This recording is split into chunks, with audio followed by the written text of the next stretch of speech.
Federal COVID relief funds help stabilize industries that were on the brink during the pandemic, including child care providers. Well, on Saturday, that child care funding will expire, leaving families and facilities unsure about the future. Denver 7's Danielle Corder spoke to a local preschool. They say they would have been forced to close without this money.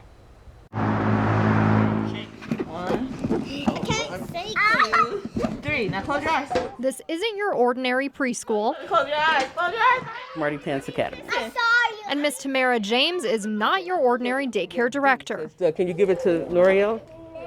This actually started with my mother and my children over 30 years ago. The work done inside this unassuming building in the Skyland neighborhood has touched the lives of generations. I got children that they said, well, in kindergarten, said they'll never read at grade level.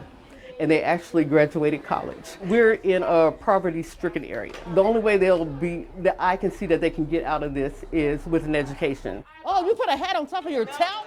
The decades of preschool care here almost came to an end during the pandemic.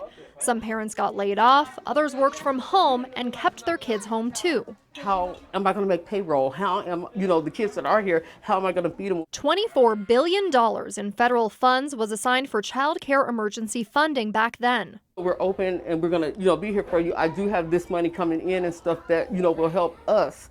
Just you go ahead and do what you need to do to make sure your family is okay. Took a lot of the burden off of us, and I was able to enjoy my children when I had time with them because it didn't create an extra budget that I needed. That funding is set to expire in a matter of days. The research group at the Century Foundation estimates more than 1,000 child care programs could close in Colorado if Congress doesn't approve more funding. It's harmful to many generations. It's going to create a poverty mindset that all of us are trying to get out of. What do you have there? Potato head.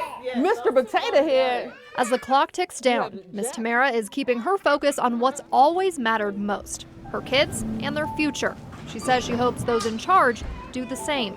Earlier we get them educated, the skills that they need for life and stuff is just, you can't put a price on that. In Denver, I'm Danielle Corder, Denver 7.